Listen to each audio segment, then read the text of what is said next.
I just got, like I said, retreat. Hey, what's up? Quiet. Just something after. Okay. Maybe we can just get. I thought so.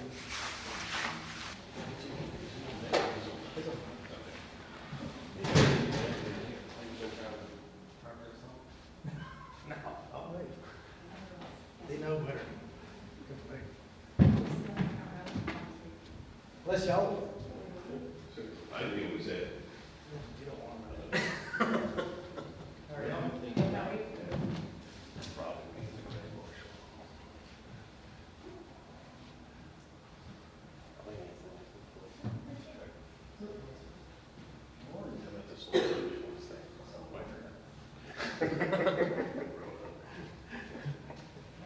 You don't think it should be a good? Hey, Casey, come here.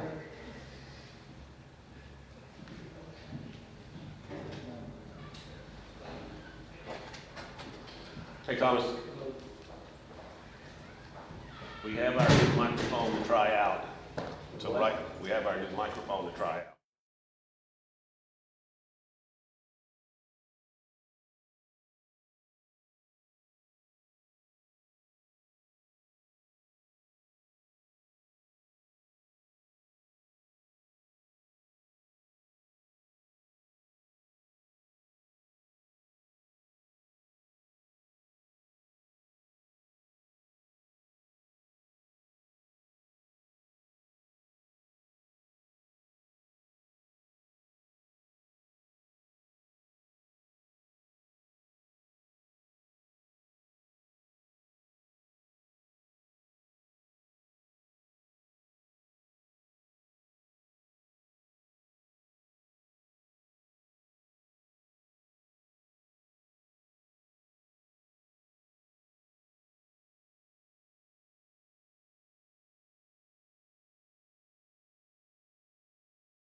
stand up here behind me. So guys, y'all come on up here and stand behind me.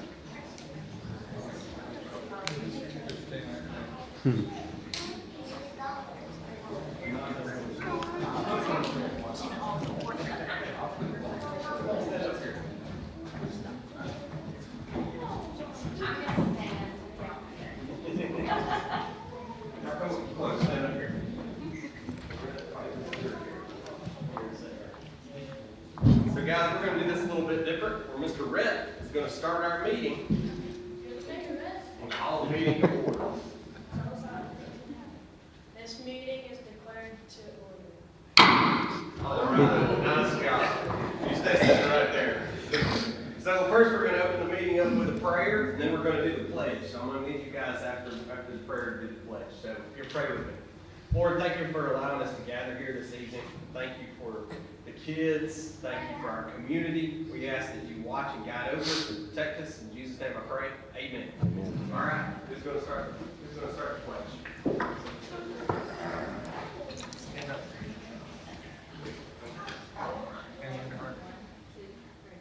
Attention, salute, pledge. I pledge allegiance to the flag of the United States of America and to the republic for which it stands, one nation, under God, indivisible, with liberty and justice for all. Thank you very much for that. Y'all stay right here, guys. We have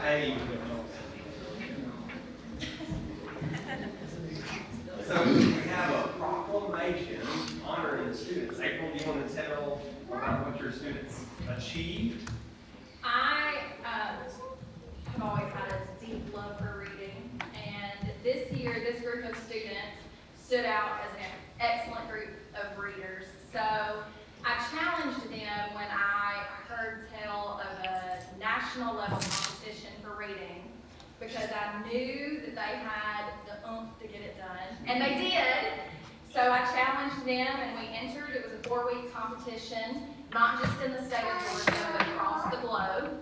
They read an average of 77,000 minutes per week during this 4-week competition, putting us at number 1 in our division in the state of Georgia and number 2 in the nation. Oh, wow. That's fantastic. So, due to that, the city has issued a proclamation for you to annual class. So we know how great that is. Great job, guys.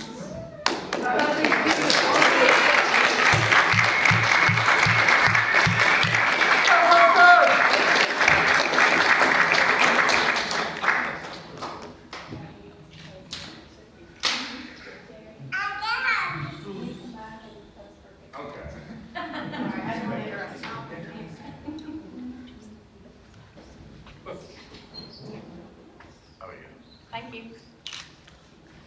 Since you do have the reading award, would you like to read it?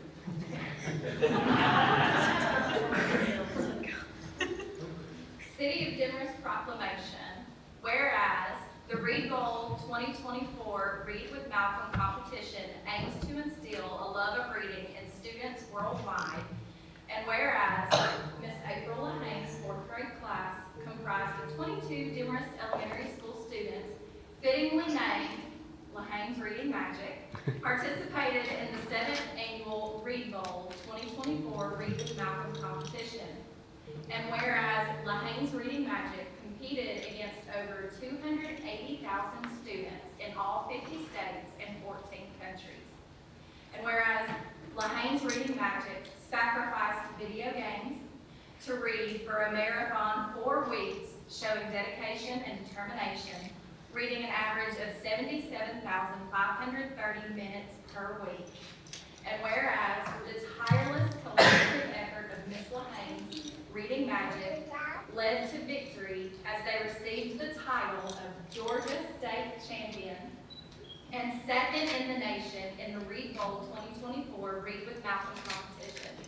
And now, therefore, I, Jerry Harkness, Mayor of the City of Demorest, do hereby recognize the effort of each student on Lahane's Reading Magic team and congratulate each one on their victory and further extend the city's appreciation to Miss April Lahane for the vital service she provides to Demorest Elementary School in her exemplary dedication to her students and her continued goal of encouraging students to read.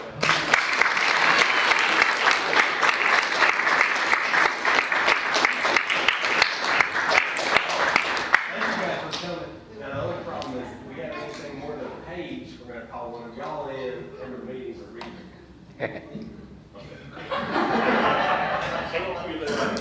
Forgot about Miss Jones down here. You come up here and get your picture. Well, this is their achievement, Yeah, but it's They're also hard your work. direction of the school, too, Miss Jones. You are here to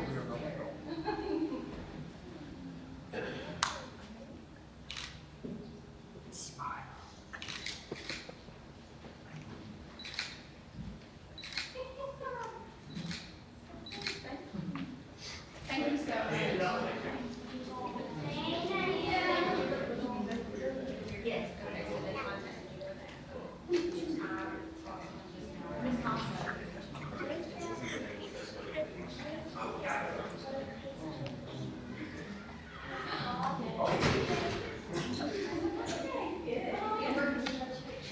Yeah, we're giving a bigger. Yeah. You gotta smile though.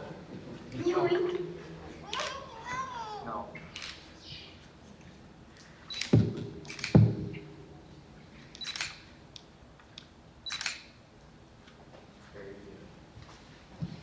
Congratulations, guys.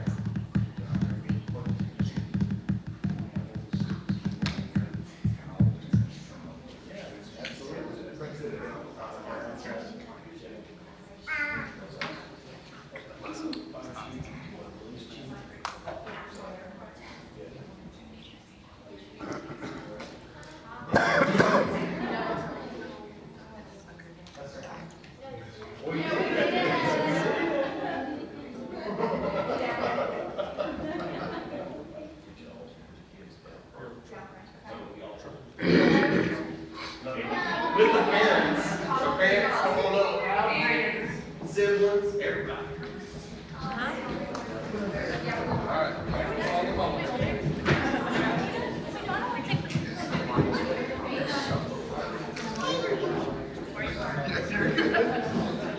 She hits me, she bites me.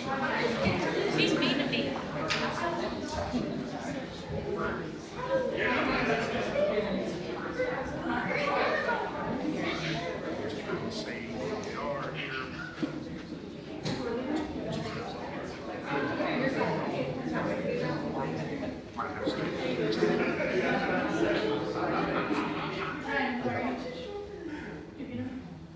There we go.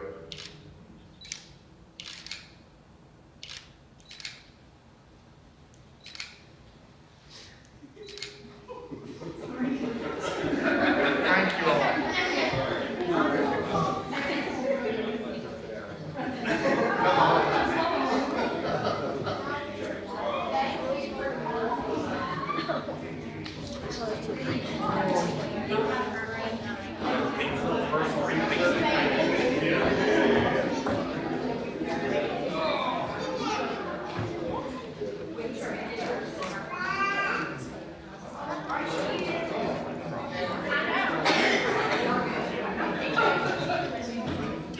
Thank you guys for coming.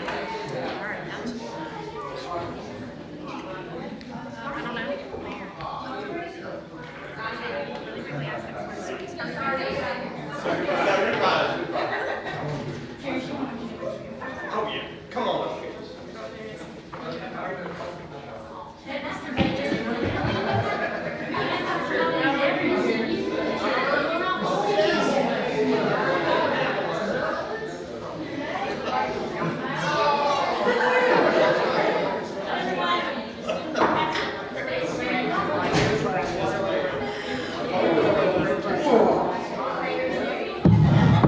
I'm gonna take a couple.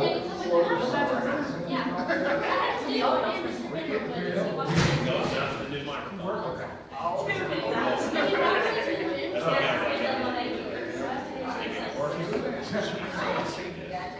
We had a lot of options.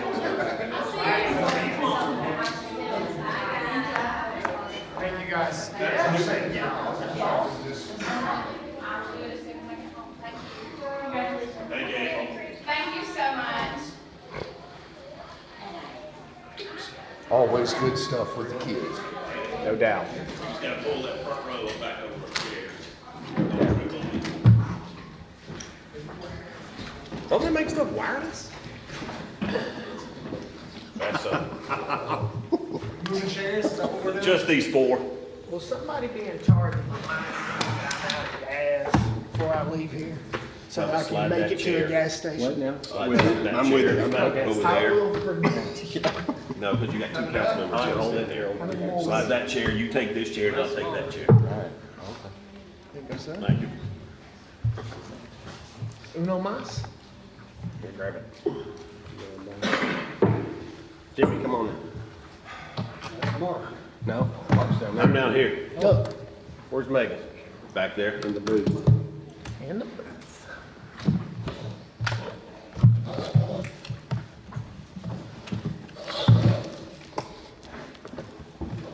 All right. That's impressive, we got teachers. Yeah. Look, they gave up their cell phones, their PlayStations. One kid said he'd give up his dog, he didn't have time to feed it, so his brother had to. Guys, they're Demorest lines. I mean, come on. Anything. That's what we were told when we went to school here. All right. Thomas, you're first up. Consideration of extending the land use. Which one do they have, the third acre one? Yeah, I believe so. I need to look at it to make sure. It All is, yes. So this looks a lot like the moratoria that you all adopted last year. This one extends it to October. The other difference with this one is I put in some additional language to specify what we were talking about with regard to non-residential to make it clear. The other thing that we had, we've still got the exclusion for platted subdivisions, but over the last couple months, Mark's come to me with a couple things. It's come to me with a couple things. We have a lot of property in the old part of Demorest that are less than an acre. And so the number that's in this moratorium is a third of an acre. So basically, this moratorium is gonna apply to anything that's not platted that is a third of an acre or less. I'm sorry, a third of an acre or more. Or greater. Or more. That is still not gonna catch all of your lots, especially those over on Hazel, McMillan. That is not platted? Yes, not platted. Okay. Because you've got some quarter acre, you got a number of parcels over there in that area that are less than a third of an acre. Is this microphone bothering anybody? The echo is killing me. There's no way for me to fix it right now. Okay, let's just unplug it now. I don't even hear. Can we unplug it? Can we cut it off? Yeah, but we're gonna have to move the table and stuff probably. Well, we can hear. It's just the echo is. Just turn it open. Okay. Okay, very good.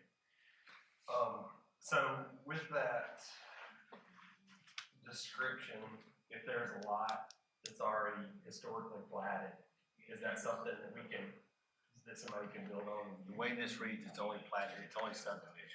If it's the way I would interpret this, it's not gonna apply to anything other than lots that are in subdivisions. Well, it needs to be all city lots, like I don't want to stop. Well, we left out subdivisions because of sweetgrass, because they were active. Not gonna be a whole lot that we're gonna be able to do to change anything that's gonna happen in that area. This would be a change from the first one, right? You need to change. The first one allowed for construction as far as single family house, correct? Yes. Okay. And anything that was an acre or larger. An acre or larger. Yeah. It was an acre and a half that we were picking up. Well, no, because the moratorium said 1 acre, and then there was a specific exclusion for subdivision. Right. That's what we picked up for Sweetgrass with their acre and a half type lots. Okay. So if I have, historically, in my family, I have a lot that is smaller than this, I cannot build anything on Smaller than what? an acre, I mean, a third of an acre. Smaller than a third of an acre. If it's a quarter of an acre, this moratorium is not gonna apply to. You can build on it. It's anything a third and larger. And large, yeah. But if it's a platted lot, that can be built on. It's in a subdivision. All right, what are we calling Georgia Street, Hazel Street? Is that a subdivision? I don't see that as a subdivision. Okay. I think that we should allow that. I don't wanna completely stop these historic, lots from people being able to buy them and build on them. I think that's too restrictive. So you're talking about things that are a third of an acre or larger. Or less? Well, I think people should have the right to build on things that they already have. I think as far as splitting lots, I think that's what we were talking about. Yeah, if you had to change it or rezone it, Yeah, you could not do that. under the moratorium. Correct. But I don't think it's fair to completely restrict residential buildings on all those lots. That's gonna allow a lot to happen that the ordinance is not gonna apply. But that's y'all's call. And we're talking, 6 months? But, yeah, that's a long time. I'd rather, allow for that. Well, I you're thought not, originally that's what we were pushing through anyway, to allow for, those platted lots, those ones that are unplatted, or the ones that need to be split or rezoned. Is the question. Correct. we can make any changes. Awesome. What you're saying. That's a whole lot of head shaking, so Thomas, does those changes make sense? I mean, it's a policy call, so if that's what y'all want, that's what y'all want. From a land use perspective, it doesn't make a whole lot of sense, but I understand the point. Okay. so we will go back to, I'll just change it back to an acre.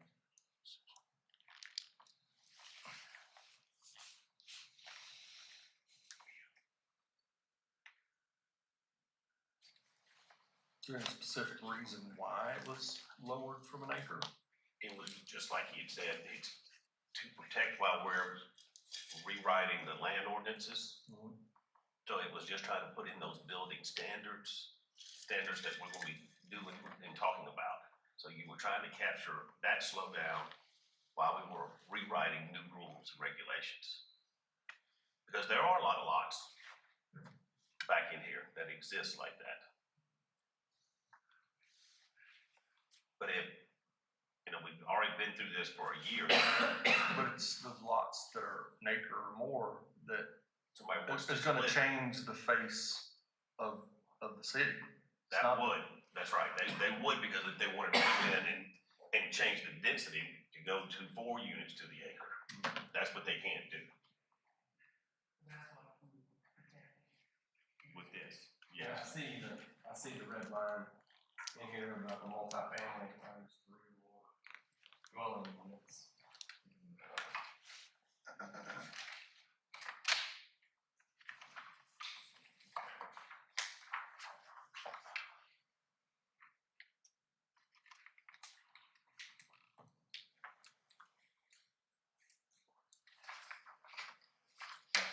Any other further discussion? I'll change it back to an acre. So we're back under our same terms that we had That we are in, right now. that's expiring, yes. Except adding in. I'm not adding anything in, I just defined what non-residential means. That language shouldn't expand the scope of the moratorium. Okay. The only thing I want us to do, it will expire October 30th, 2024. Okay. So By that time, we should be done depending on in the next 2 or 3 months at the most, right, Thomas? Okay. So yeah, October 30th, 2024. So if we get everything done, can we lift this moratorium? Absolutely. Because it will take just the 5 of y'all to vote, or 4 of y'all to vote to make that change. So that would be what we would want to do. All right, Andrew, your next tab, 4th of July, John Berry agreement. Sports policy.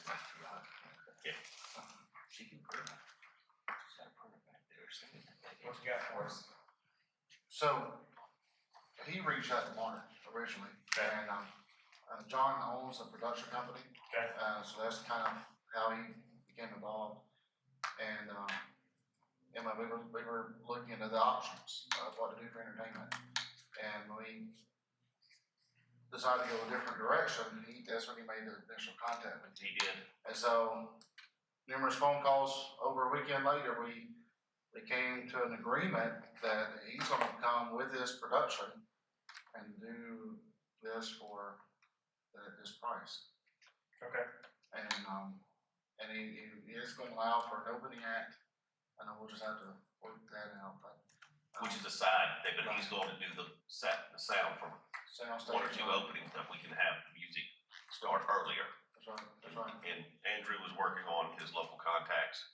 Because I'm telling you, the guy knows his music. I didn't know that he knew this. He didn't say this to me last year. But he's in charge of the entertainment going forward as long as he's here. Okay, well, I appreciate it. You wanna say a brief bio of John Berry? I don't know much about it, I'll be honest. I just, super nice guy. I know the gentleman that was playing sound for many years, but. We've got a bio on him. He is back in the 90s. He plays a lot in Gainesville. He's had some number ones and some number one songwriting. He does a Christmas production at Bernal around the middle of December, and it's a sellout at Pierce Auditorium. And so I've seen him many times, and he's very good, but we'll get a bio out. I just happened to go to the Grand Ole Opry back in 2018, and he happened to be playing the Grand Ole Opry that night. So went all the way to Nashville to see someone from Georgia play. So looking through this contract, Thomas, did you have a chance to look at it yet? I made a revision too. Oh, you did? Okay. The one I'm staring at, is it your revisions? Yes. Okay, thank you, Megan.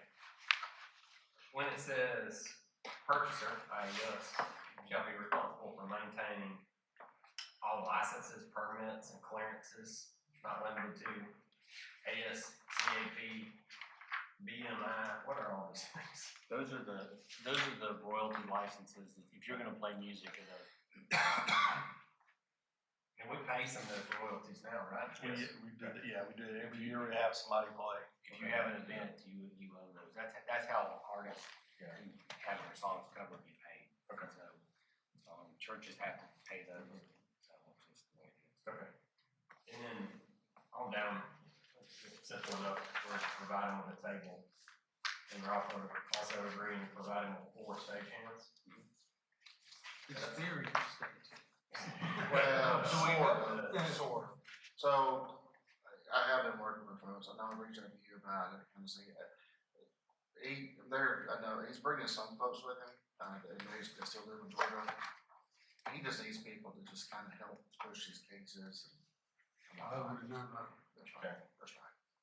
And it also says, purchaser agrees to rent and pay for SNL. What is SNL? Sound Sound like, like. Okay. And monitors? that's that? it's included. That's included in the price? It is, yes. The sound and lights, or the light, All of it, all of it's it. all included. You'll be from his Yeah. business. That's right. So it doesn't say that it's included. It says that it agrees that he will rent and pay for those things. I will make that change. Is it clarifying that we're getting it from him The, instead of like we're out getting our own? the first page here breaks it down, so stage and production fee. Because it's 2 separate businesses, music, I guess band, and then he has a production company. Okay. Let me see the email from Brian Smith clarified that. And so yes, they're providing the Okay. they'll be responsible for providing, whether he provides it individually or he's got a production company that does it. Even though this contract, says purchaser agrees to rent and pay for SNL and so on. You're paying for it from him. Okay. All right, very good. Well, the other question I had was, it says rain, if it's rained out, we still pay. If he decides whether or not to order a super plate. Yeah, because he's got all his equipment sitting out there. And that was pretty much even in the other guys. Was it? Yeah. Yeah. Fortunately, I think we've only been ring up one time. And they were come back in. I would say, talking to John, Yeah. but he's just coming out of Athens. Well, sort of, Where's he at? out of Nashville. Oh, this time. All this is in Nashville. So, one thing that you can see in here, he is asking for accommodations for 2 nights. The third, bringing the equipment in, because since they're driving down from Nashville, they like to stay on the third, and have a place for, this, so they can clean up on the fourth, and they'll stay the fourth and head on 2 nights. But you had talked about There's an Airbnb down the road from us, but yeah, we talked to her, Stephanie, and, but we just have to we just have to pay for it. But wonder why they didn't put that in there. I don't know, I asked them to, and never did make it. Well, it's not in the contract. So, Okay. Any other further discussion on the John Berry agreement? All right, cemetery ordinance.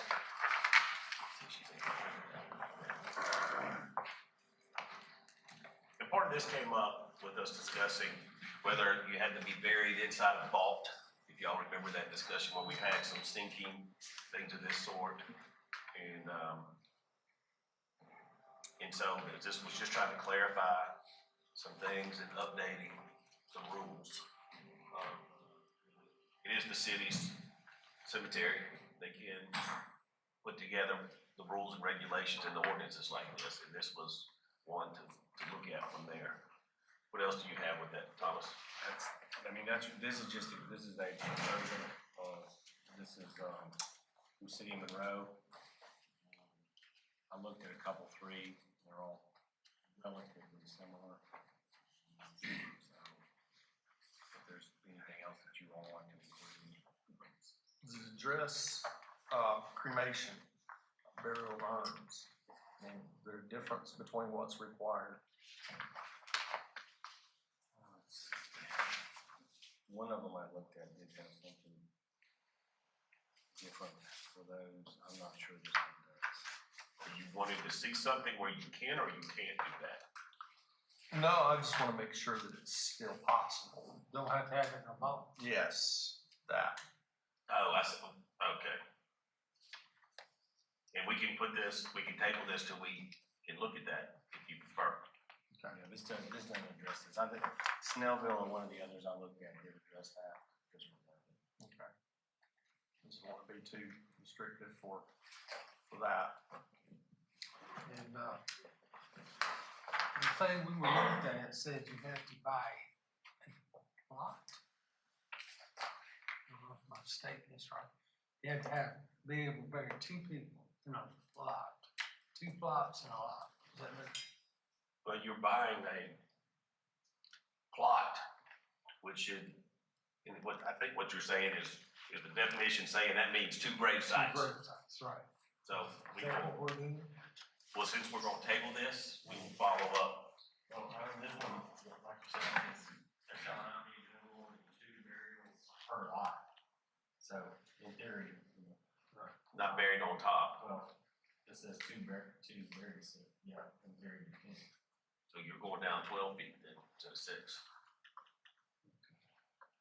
But I think If you're gonna the way bury I on read top. that, the least you could buy was 2 plots All right. in a lot. You couldn't buy just 1 grave. If I remember. All right. We will look into that. So you want to allow for singles? So that's what you're saying is somebody can buy just 1 single. That's what we're doing now. Isn't it? Yeah, I think somebody should be allowed. Are they the same size and like you're choosing to bury 2 people because they'll hold 2? Or are you choosing to buy 1, Just one person there. bury 1 person there? I think that's, Right. Well, that defines what a lot size is. Right, we'll check on that. I would say a 10 by 10 is big enough for two. We could I just buy 10 by 10 Put one in. for one. 10 by 5. You see what I'm Yeah, saying? we'll check on this lot size. And again, we should be getting close with the, finishing up. But right now, they're just working on the number of lots that are still available that we can go ahead and identify and number as they're finishing up the cemetery electronic work. All right, very good. Any other further discussion about the cemetery? All right, next is SW Minimum Land Holdings plat. Yes, we had discussed this at the retreat. And, the gravel road on the side here is a county maintained road. And, they would run their water line down the right-hand side. And they were also going to put a fire hydrant in, as it is instructed on this plat. And the street right here with the road frontage is gonna be a 20-foot gravel drive as a road to give these there, three, road frontages. And so that's all they're doing is trying to make sure they have road frontage. They had to update their plat as we had talked about. So there'll be a road on the back side of this. Yes, it says right there on the back, it says 20 foot. Okay. Yeah, the first one you're looking at is where Kim stamped this approved August of, 2020. So we had an approved plat without these requirements. Right. And so I just had to add the difference for these lots, because she approved it like this. And so the second page without the blue circle on it is what we're talking about. Also, you'll see in there where they have the radius in case a fire truck has to back out, or it has the radius for the fire truck to make the turn.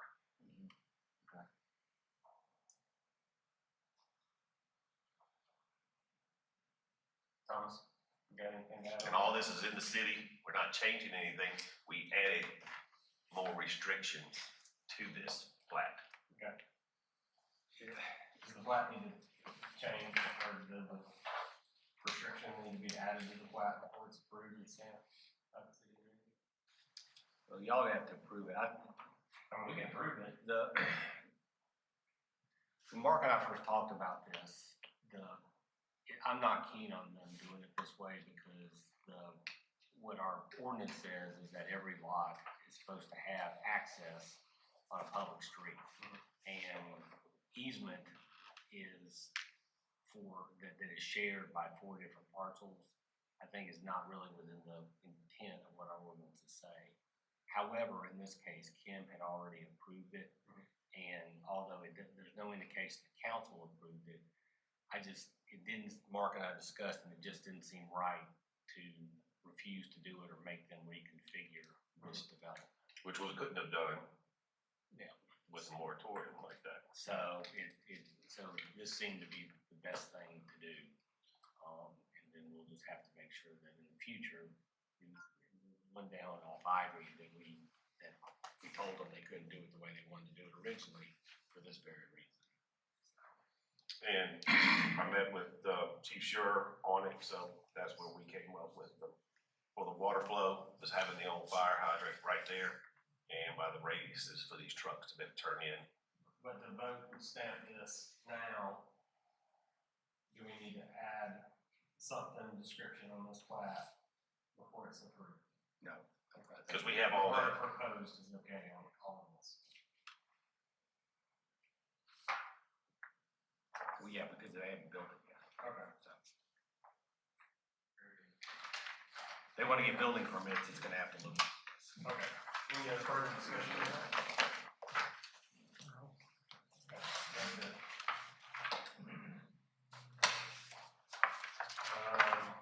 Consideration of LMIG bid. Yes, we had the LMIG bids to come back on April the 1st, Okay. And, this is the same company that did our LMIG last year. Okay.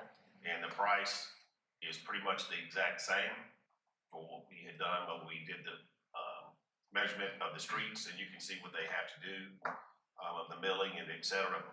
We had talked to 3 times, Brian and myself, to another company, who was supposed to get us a bid. And I even gave them an extra few days to get it in. And Brian and I talked about it today, the mayor and I talked about it today. This is the only bid that we received. Okay. And, these folks are prepared to do this in the next couple of weeks. Okay. Because last year we just told them, well, in the bid, it just says they have up until August 31st of 2024 to get this done, but they're prepared to do this in April or May. So we just need to vote to move forward with this, and we already have those funds available. Yeah, we have our LMIG of 37,000 and some change from the state. Okay. And then we will use some of our SPOS dollars. And refresh our memory, how were these streets picked? Ron and I talked about them. He made some. He came out and made some recommendations. He and I rode the streets and discussed. You know, one of them is picking up from on Georgia Street, heading toward the park, where the paving stopped, to carry it all the way through to the stop sign there, by the Commons, to right there again. That's the main entrance into the university. And so we looked at, you know, that one on that street, and we just had some others where the milling back here on, Alabama on the other side, heading toward, just with this, again, there's some large trees kind of thing that gets into the asphalt and the roots start getting them. Very good. So, All right, any other further discussions on the LMIG bid? Next is the recommendations of the Historic Preservation Commission. all right. Mark, what you got? You know, we've all kind of laughed at this for the tabling this, but, it's not funny anymore. It's all fun and games. What has happened is we have an applicant over here on, Sosby, Holly, and, North Hazel, on those 2 lots right there, who was ready to build a house. And I thought, since we did not have a committee, well, what we're gonna do, we don't have a committee to approve his plans. So he was given a permit, and this was brought to my attention, I said, So I pulled back his building permit that he had been issued by the city. And I informed the owner that we have to have a package of all these items about your construction and what you plan to build. And he has given me that, and he has made application on Monday, yesterday, and we don't even have a form for them to even fill out. Basically, it's just an email that he would like to have the Historic Preservation Committee review his plans. So he has made an official application. We have 45 days to respond up or down, but we do not have a committee. And if nothing happens in the 45th day, he gets his permit. On the 46th day. 46th Yeah. day, so. And that's like May 22nd. But, And right now, refreshing memory, the commission consists of folks appointed by us. But they have to live inside the city limits, they have to be a resident inside the city limits. And on down, it said they have to show disciplines in Architecture. yeah, history and planning.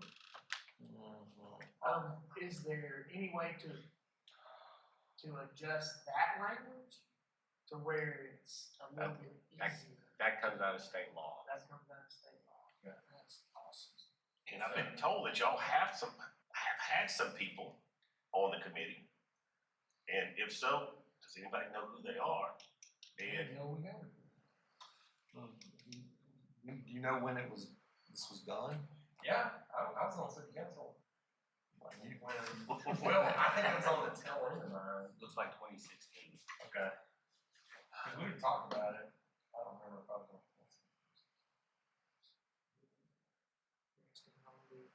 This isn't something that you just do and put into place. It takes, they're under the state law, in order for it to be legitimate, there's some process that goes into it and notices that have to be given. And so there's actually reliance interest on both sides of it, because the folks who are in that district theoretically have expressed some interest about being in historical districts, so stuff stays basically the way it is unless there's a good reason to change it. So, but apparently there was a commission appointed initially, it hasn't been reappointed since then. I don't remember a commission. Is it, have we looked in like the previous minutes from back then? Megan, Have we looked in the previous minutes from back in 2016, 17 to see anything about, mention who was appointed to this? I don't know what it is, but I don't and the problem is, if you just put somebody on there that doesn't have any background in this, you're setting yourself up and the homeowners in there. Cause it's like, you know, if we had a planning commission that would hear anything of planning and zoning before y'all heard it, and they don't have experience in how to make the motion to include such. It can really be a real problem. So we don't know if there was anybody, who anybody would be, what the qualifications of the anybody are, or even if they're even still around. So really, the only thing he has to do is wait for 4 to 6 days. Say that again? The only thing is to do is to wait. Yeah. Now, I asked him to include pictures, material list. Again, he's got the old rock wall that's there and the cement wall. You know, tell me about anything like that. And that's all I can do to look at. Because all we're looking to do is give him an approval or a denial or make these changes and then bring it back. But if we don't have a committee, we can't do that. I can reach out to the history departments of our schools and see if anybody's interested in. You have to be a resident of So you're Demorest Exactly. is the But I can problem. still reach out. I don't have a list of teachers that live in Demorest. But that's part of our qualifications of what's gotta be, of who's gotta live in the city. Right. And this is where We we're, gotta start somewhere. but again, if their qualifications are set by the state, can't change it. Right. Well, it says living in history. It does say to the extent available in the city. So Okay. there is a bit of wiggle. What does that mean, the extent available in the So city? you need to at least make the effort to find someone who's got some interest in those 400 areas. But they still have to be a resident. They do have to be residents, yeah. They do have to be. Any volunteers? Can someone do this? Said no. Said no to that already. Any volunteers from the audience? Silence. Crickets. I got a question. Will they have to fill out an application? I would say so, because we gotta understand their background. Yeah.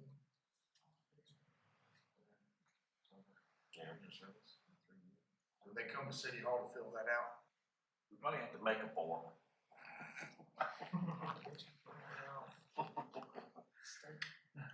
Surely not.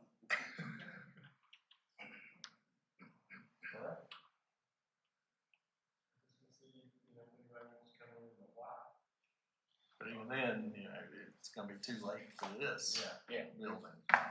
There's no way to get one in place to do it here. This particular one. He just, because of the way the ordinance reads, he had to submit the materials and then just let the 45 days go. All right. So we can help with that. Next is the Bex Carter invoice. Right, we had received their proposal, and I'm going to just use round numbers for discussion. It was like $23,000 is their total invoice, subject to if they had any add-ons. So we approved that, but I just wanted this to come back through y'all, because what we have, they've finished their time here, they're writing their report. And, so this is just their first payment. I just wanted approval of y'all for this first payment. And it was, because again, it's gotta be finished, by the end of June. And then we'll see them the first, we'll know all about it and want to have it approved by in the June meeting. And that's covered as an auditors. So this is their third or fourth year, and they did lose our, the young lady who was in charge of our part. She did leave to go to Jackson County. So we will have a new face that could be a little different. Okay, So, for next year. very good.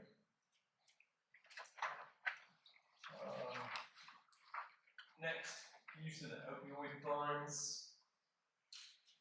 Mark, you want to take this? Yeah, but just for clarification on this, this is, these funds, we roughly had $8,600 from 2022, I'm sorry, from 2023. And, we had approved those funds for the fire department, where Rockland had said his share of that he would give to the, fire department for turnout gear.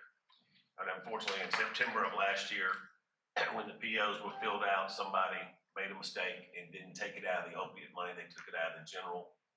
And, so we still had that $8,600 in there. And, but then we just got our March, increase for 2024, which is like $5,600. That's how we're getting to the 14,000 amount. And we have a total separate account for that at Traditions Bank that was already set up, because that money has to be separated and kept. And with that, Chief, sure, you can take about 2 minutes to go over your items here, sir. So we have all discussed in the past, we have some turnout gear issues with the department. So the chief of police has granted us those funds. The sharing of those The funds. sharing of Because those they're not funds. just Yes. police, they're for both. And so I broke down for you what a set of turnout gear will cost us. Total estimated is about $5,500 per person. So these funds will buy 3 sets. And the difference is, guys, if we have firemen that are this, or we have firemen, stand-up lamps, that look like lamps, they've gotta be fit to firemen. Hopefully, we have, and that's what happens. Because again, it depends on the body shape, and sometimes we can reuse them with another hiring if that fireman leaves. But that is the scary part, because if y'all have seen Cody, Cody's Cody's 6'5", 6'6". 6'6", 285. So, he's gotta be built to him. So, Yeah, all of our gear is pretty much custom to the firefighter at this point. By the standard, the old days, the coat came down to your knees and your boots came up to your hips. And you got over there now, it's all custom to each individual. How many sets do you have expiring? Right now I have 5 sets that are expired. We have ordered 2 already in regular funds, and these 3 will finish that out. So that will finish this out. We still have the retreat discussion of new hires. So I just hired a new one and to fill a spot. I need funds for his gear, but this will cover all of our expired gear. So we'll be out of that predicament of having expired gear. but you'll have more expiring Next year. next year in 25. Thank you very much. Any other further discussion? Next, let's move forward to the GMA retirement. This is a retirement passed down from us to GMA, not much we can do about it. Thomas, you have anything to add? None. Basically, the amendment is basically clean up for the most part. There are some changes in age limits for in-service distribution. And then there are some, the other things are, tax law updates to the plan documents.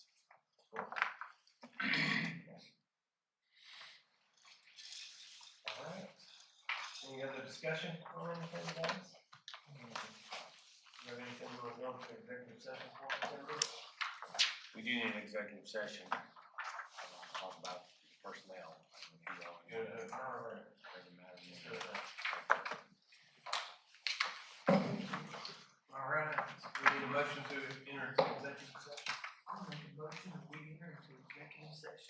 person. A second. All those in favor? Put these 5 chairs back right here. Just leave 2.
Hello, sir. I'm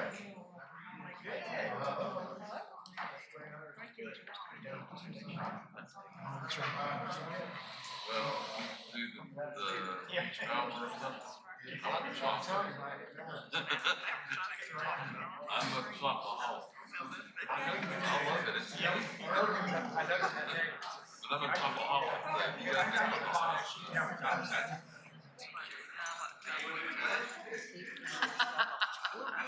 I guess. So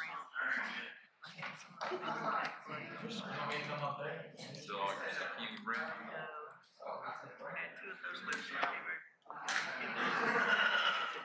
They're good. I make 3 pieces, so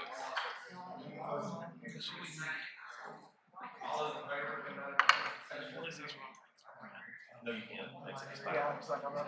It's okay.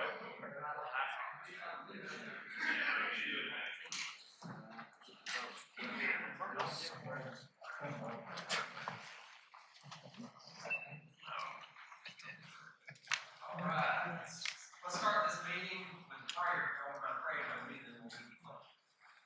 Lord, thank you for allowing us to gather here this evening. We ask that you bless us and watch over us. We ask that you watch over our families, keep everyone safe. We ask that you bless our decisions and that our decisions benefit our community and glorify your name. In Jesus' name I pray. Amen. We have Brody here to say the pledge for us. Allegiance to the flag of the United States of America, and to the republic for which it stands, one nation, under God, indivisible, with liberty and justice for all.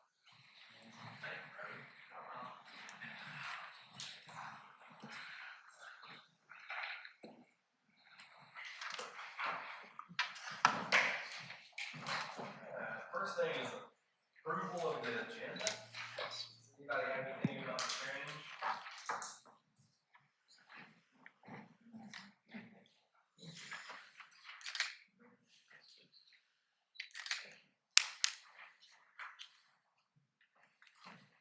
All right.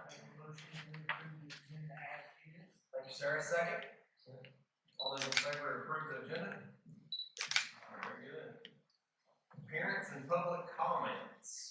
Anybody has anything, please step up to the podium. Speak up. My name is Brody. I'm from Troop 5 of Clarksville, and I'm seeking the permission from the city manager of Demorest to put a flag retirement box for the VFW at the City Hall building.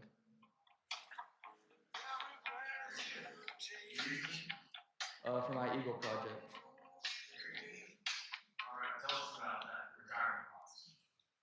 The box is going to be about 3 foot tall, about 1.5 feet wide, and it's in honor of my great grandpa Paul Allen. He served in World War II. Well, that's awesome. I'm very proud. What is the box made out of? Wood. It's like about a 4x8 sheet of plywood, and we cut it up. Paint and everything? Yes, sir. Or we're gonna stain it. Stain, okay. Very good. Council, what's your thoughts? I want to allow Brody to place a box there in City Hall. I think so. Thank you. Thank you, Brody. And I'll get your signature after the meeting. Thank you. What time frame? Make sure that. What's the time frame? Hopefully by the end of the year, or by the end of the summer. Your work day is gonna be May. Yeah, we're gonna have that work day for my Eagle project on May 11th, hopefully. So, yeah, hopefully in the summer I'll have Eagle. Brody. Let's get signed out. We'll have to stay if you want to. Your crew will retire in summer? This is for the VFW, so they'll probably retire the flags. Cause we did talk to the VFW. Do they collect the flags then? Right. What it says.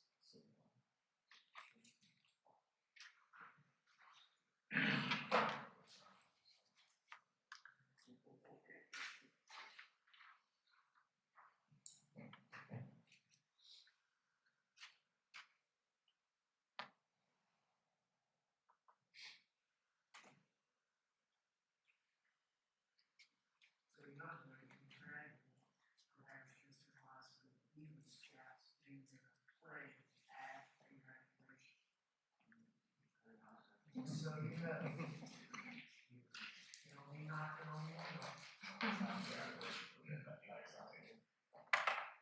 you so much. Thank you very much. Looking forward to it.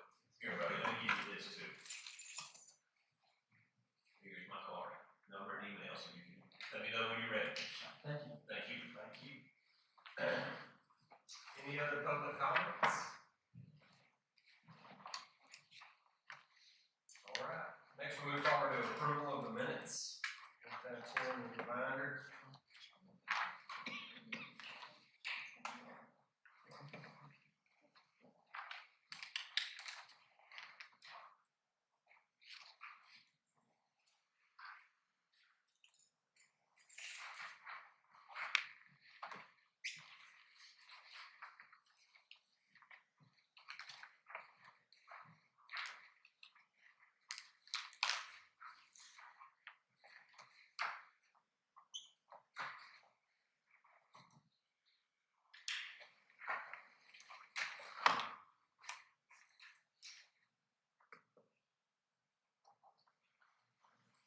Thank you, guys. Thank you.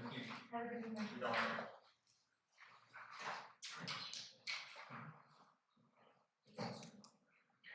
right. Anybody, go ahead and make your motion to approve the minutes. Make a motion to approve the minutes. Thank you, second. Second. All those in favor to approve the minutes?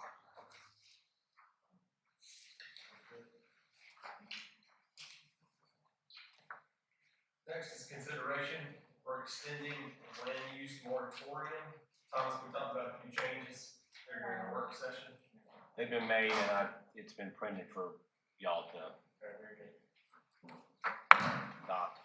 With those changes that were made during the work session, we need a motion to extend this. Make a motion to extend the moratorium through October 30th, 2024. As per the changes that we just received.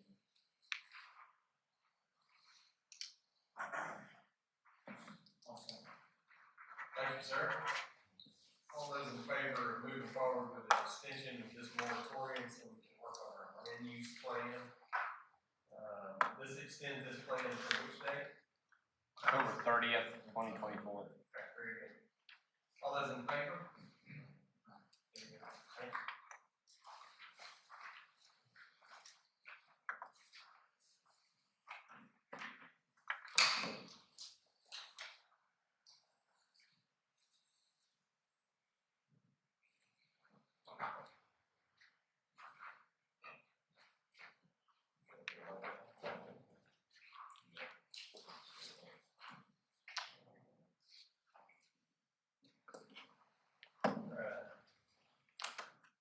Next, we'll move into consideration of the John Berry agreement for the 4th of July. This is the singer, songwriter, for the entertainment.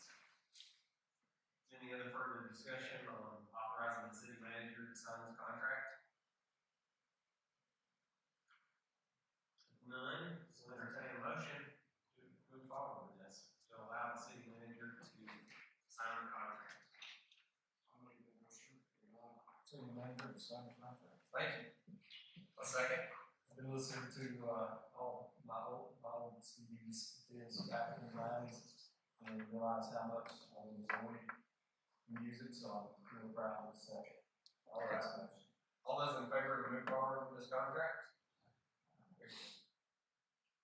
Next is a discussion of the SWM land holdings plat. This is just a little change.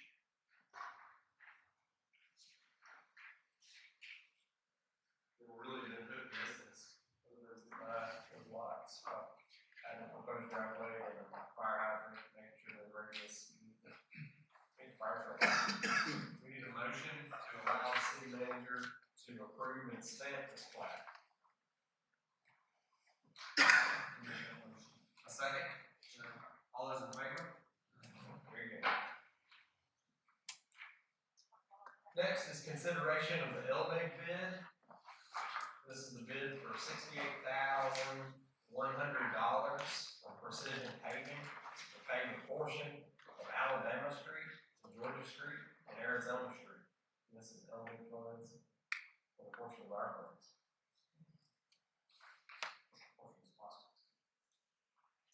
So we need a motion to accept the bid to move forward with precision paving.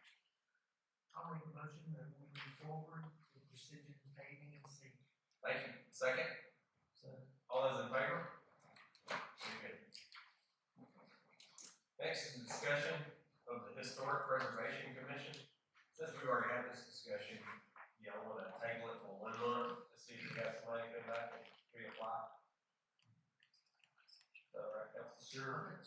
All right, we need a motion to table this for 1 month. Make the motion that we table this. Very good. Second? All those in favor? Very good. Next is the Bates Carter invoice of $15,000. This is the first payment to Bates Carter for our audit. This audit is due in June. They're in the way. I think that's We started in January, yeah. Well, okay. Do we need a motion to pay for this? This was already. It was originally approved in the contract, but again, I don't think there'd be confusion being over $10,000. Okay, very good. We'll take that. We need a motion to move forward and pay the $15,000 invoice to Bates Carter. Thank you. Second. All those in favor of pay the invoice? Very good. Discussion of opioid funds through class action lawsuit the city receives benefits from. We've been receiving checks on the opioid lawsuit. And we have a little over, what was it? A little $14,000 from two payments, one from 23 and one from 24. And those funds can only be used for public safety, so police and fire. And we've gone through and looked at the options that we have. And, again, last year, Chief acknowledged the fund total, went ahead and split those in his portion and gave that to fire. And, Chief Chastain has done the same thing with those funds, knowing that the fire department needs his, replacement needs his fire turnout gear. You're shaking your head now. Thank you, President. We need a motion to approve 3 sets of turnout gear for 50. What's the total of 3 sets? It's 15,000. Okay, well, hey, Okay, we need a motion to move forward, to utilize these opioid funds to order 3 sets of turnout. Make a motion to authorize the funds to approve. Thank you. Second? All those in favor? Very good. Next is a little housekeeping from GMA. GMA made some changes to their retirement, and we have to adopt those. We don't have any say so of that. So we have to just move forward. This is our second reading of GMA retirement. With this second reading, we need to move forward with a vote on that. Council will entertain a motion to accept the GMA retirement as written. I'll make a motion that we accept the GMA retirement and. Thank you. A second. All those in favor? Very good. Next is our manager's report. We'll review finance. Couple updates, we're still dealing with DOT and their contractor on the wall out there. I've had talk this past week with DOT, they had a meeting with, Purple Earth and others. And the seal they used on the top middle section has had issues, it has let the water go down behind the wall. The weed holes for the water to drain out is not been doing what it's supposed to do, so that's why they kept the cover on it. And they're reworking some different ideas over the next couple of weeks, how to do that. And DOT is not prepared to accept the wall until they're satisfied that it can work.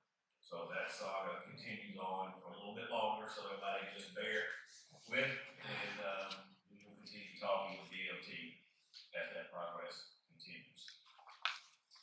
On Jimmy Allman and his opening day, he is getting very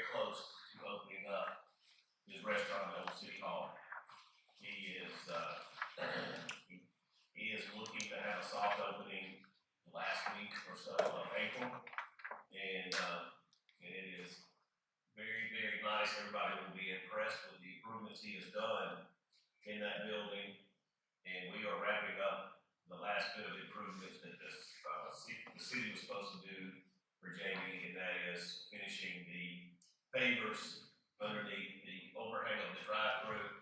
And we used the last of the original pavers, and our brick company found matching brick pavers to finish the last section, and they should do that tomorrow. They're going to pick up the brick in Bogart tomorrow, and then they're going to build a privacy fence with the gate on the back side. And then on the front side of the drive-through, where it was, we'll have like a wrought iron barrier fence and a gate right there to designate that area.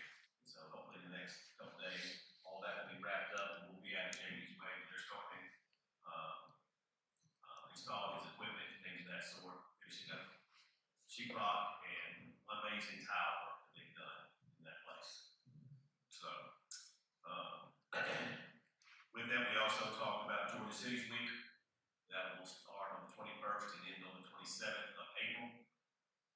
Starting off on that Sunday, the 21st, Chief and Assistant Chief, if y'all like to tell the crowd what we're expecting to do on that Sunday afternoon. We are holding an ice cream social at the power station. More than welcome to attend. We're starting at 1 o'clock in the afternoon. We'll go for an hour or two. People can come by and meet us and have a good time and look at the equipment, look at the equipment. Yeah. So please put that on your calendar for more information to come. And the rest of that week, we are planning to do a career night with our 3 department heads at Mountain Inn. Donnie's working on that for me. And and then we'll have a touch truck on that Thursday. It got rained out last year. And I'll have a cleanup day. Donnie's working on some athletes from Central also, they clean up.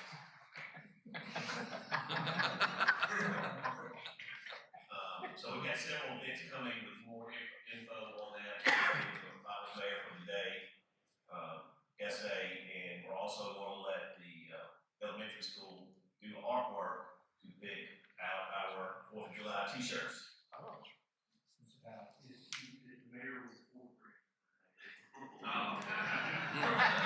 Yeah, see, he started. That's why it's important. Yeah. But the other exciting things last year doing Georgia City Weeks is we had our grand opening for City Hall during that time. So,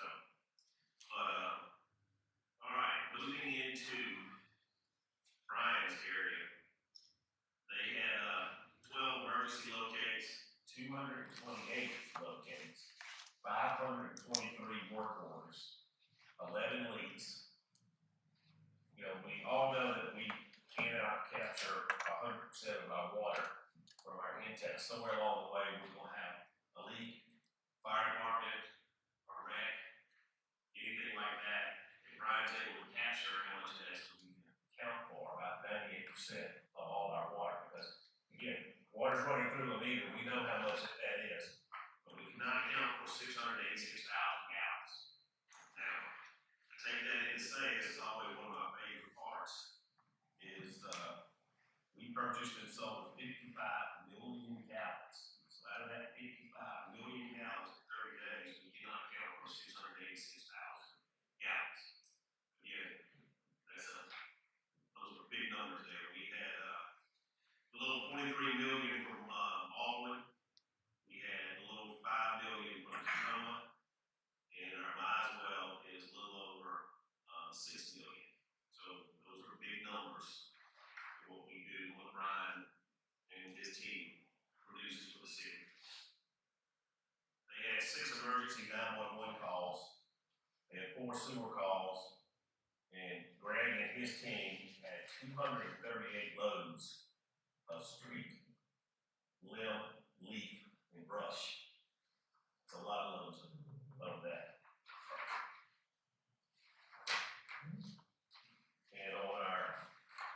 water and sewer, we're operating within our permit limits on our water treatment facility, and we're within our permit with our drinking water. Again, the biggest issue we have to work on that, and we heard it out retreat, is the, Garrison Road well, and I'm waiting for Fletcher to get us a price on testing the well, see what it really can produce per day. And as we talked about that, that's our first step in moving to the next limit with in our February numbers, total dispatch calls for service, whether it was med, whether it was rag, whether we had 107. Med calls were 64, patient assisted was 18, fire alarm 6, vehicle accident 1, hazardous materials 2, fires 2, and miscellaneous was 14. And assistant chief was here, and fire chief was here on a limited basis before we started full time. On the list, but it is a lot of things that deferred maintenance that wasn't done on the trucks previously, a lot of inventory, going through and making sure that the equipment is serviced. There are requirements on that ladder truck for so many hours. It has an hour counter on the truck. It tells how many hours that ladder has been used. In this range, you're supposed to have that truck with maintenance, etc. Not all of that always happened. And there was some confusion on how many fires that we had. At one point in time, where the newspaper reported that all 3 shifts had 2 firefighters, 24 hours a day for the entire month of February. There was never any shortage of firemen and women firefighters. All shifts now have a full-time employee on duty and promoted 2 firefighters to lieutenant. So you can see how nicely dressed our firefighter and our chief and assistant chief look in these uniforms. This is the look that you will see our firemen, our women dressed as going forward. And you'll see a big difference in that. There's a lot of items that they have gone through to just handle the regular maintenance of this. Part of their training, we all learned about the expiring turnout gear back in November. I had no idea they had 10-year life. Guess what else had a 10-year life? Water hoses. And just take a couple that way. Bottom line is I kind of circled some things. You can take the details. I'll have copies for others. They have to do regular testing of these water hoses for pressure with 200 psi. And they're different size water hoses. And but these have a 10-year shelf life. And we have some that go back to 1996. Any problem? So, and these are things that they're doing to test. And if you can imagine all these fire hoses that you never see, but they're on that truck, or you never know the distance. One of the things that assistant chief did was, when they were doing some testing, he asked a probation company that he has to community service guys to unroll these hoses, let them hook them up, roll them back up, and mark them, because otherwise it's just the other 2 firemen that are standing there doing that. So that has been a very welcome idea that they have implemented that, because it's a lot of hose testing. But again, we got wants and we have needs, as we talked about it in the retreat. And some of these items like this, guys, it's about what, as we talked about in the retreat, what kind of level of service does the city council and mayor want to give the citizens of Demorest? Because there's things like this that hasn't been funded in years past for whatever reason. And we'll continue to find some items as these 2 guys continue to pay. So it's just something we got to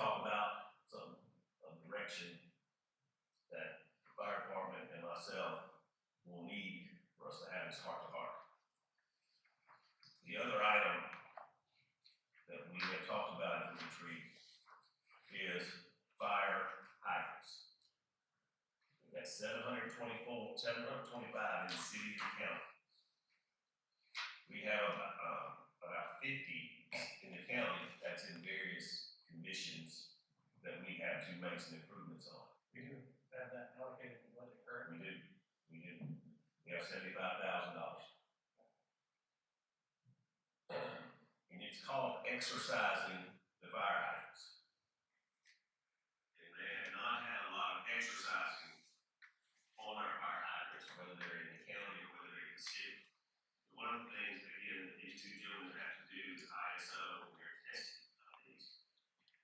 And a lot of times, that's when damage is done by somebody using all their muscles to blow up on this thing and turn that fire hydrant, when they strip it and do some damage to it, and they're like, uh-oh, we'll just kind of, don't tell nobody that I broke this thing. Because the cost of the fire hydrant is about $5,000 per, and we own 725. Right back over this way, we have fire hydrants that date back to 1926. 98 years old, people won't find any replacement parts. They don't have a lot of them don't have cutoffs. So it means you gotta shut down the whole line and work on it. Some of these back here, we mean water heading that way to a large facility, like the hospital, and we don't have cutoffs. So, not knocking it, but it is what it is. And Brian and I and Dave and Lance will have a meeting next week to start formulating a plan because we need to test them. They need to be maintained, weed-eated, painted, things of this sort. Fire department is really help. Water department, basically Brian said, if he had one employee, all he did was nothing but 725. He was, Brian is a perfectionist, and he wants it done like the first time, as we all do. And so we're going to look, not necessarily give him that person, but we're going to look to give him another employee that he needs in that department. And we're going to start our meetings on this next week to start this. So this will be a reoccurring conversation. Because again, if we want the fire department thing that y'all want, these two guys here can make that happen. But the money and the funding is going to be the key to that. Because in order to do this, again, 64% of our calls are in the county. 64%. There's a lot of things and a lot of discussion on that. But you can see the change in going on. They started March 11th, Lance, you started with 4th of March. Yes, sir. So you look at 5 weeks, 6 weeks. But what we already know and uncovered, so to speak. And what a front we have with this team. So with that, for our Demorest Police Department and Chief Chastain, they had 322 calls last month. 4 domestic, 5 disturbance at the ER, 6 traffic, 102 traffic stops, and issued 39 citations, and 7 incident reports, and 80 hours of training in the month of February. And again,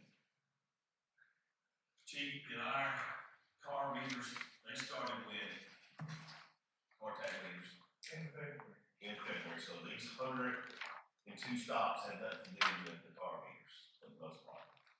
So that's a lot of great work for both of our public safeties. Turning to our financials, you can see where our cash deposits are, where our SPLOST balances are, and we were starting out being a little lower in cash first 2 months, but we're starting back to rebuild these financials are from February 29, 2024. You can go to page 2, which shows what your debt balance is on the GFA loans and the bonds. And at the bottom, you can see the loan that's on this building here. And the 2 notes under the USDA and E1 Hummer, that 46,000 we paid in August for the police cars, and the E1 Hummer of 93,000 we paid in the month of March. So you'll see those show up there.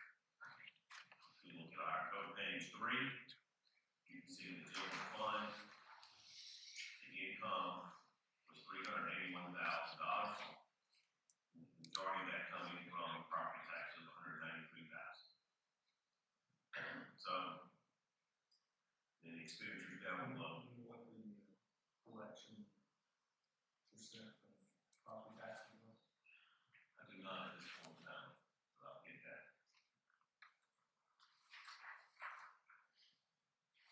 Going to page 5, will show you the income of the water department of $502,000 for the month, and operating expenses of $375,000, and net operating was $127,000.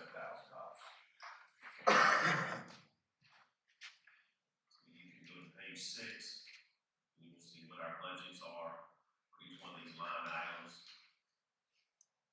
And right now we're a little behind after 2 months, but I feel with our numbers I've seen in March, things are going to be picking up on those sales and those revenues there. On page 7, that is our SPLOST dollars. Down at the bottom, it's showing here, this is February, 341,000. And so that's what we have at that point in time. So again, we will take part of our donated money out of the roads, streets, and bridges from SPLOST 6.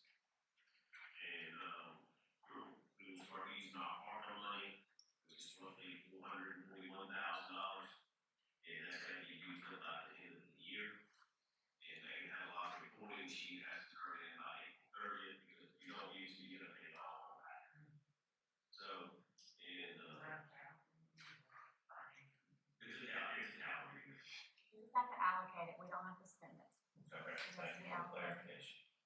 And really, where that's gonna be allocated will be what's left with, the sewer extension.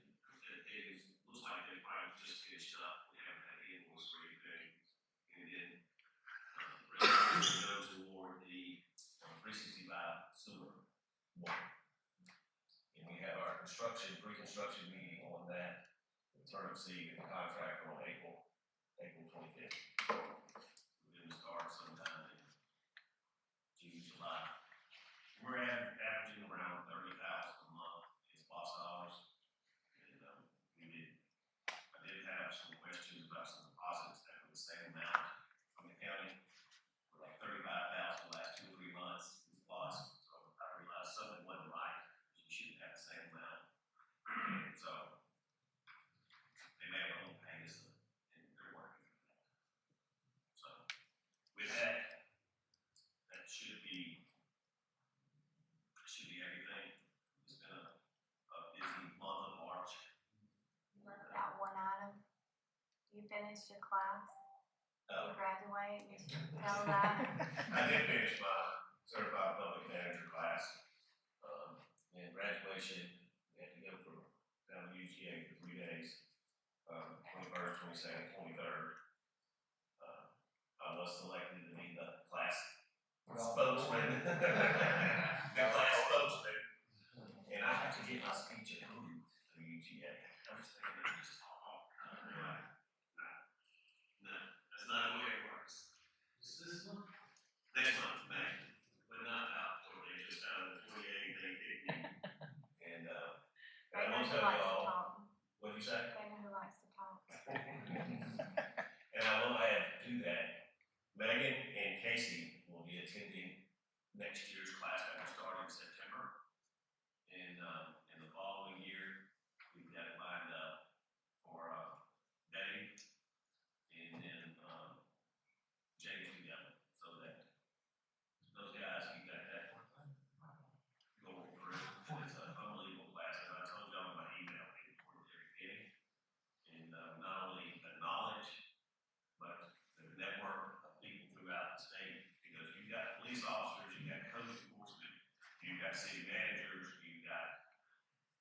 clerks, you got fire chiefs, every walk of life, human,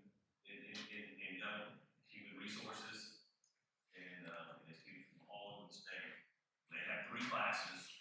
Mine is called Manette, and then there's just in Fulton County, and there's one down in Forsyth County. Forsyth City of Forsyth training down there. So, and it is just a fabulous class, so I look forward to these 2. We got the open enrollment for them today. So, thank y'all for everything. Thank you very much for the update. Next is our last and final appearance in public comment. Anybody have anything you'd like to say?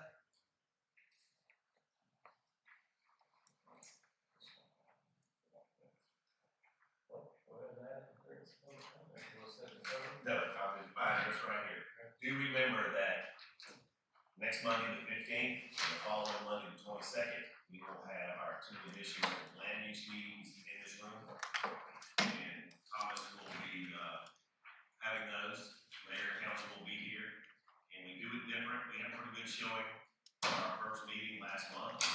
We set the tables up, in a square basically, rectangle square. And so everybody is sitting, looking at each other as we go through different things.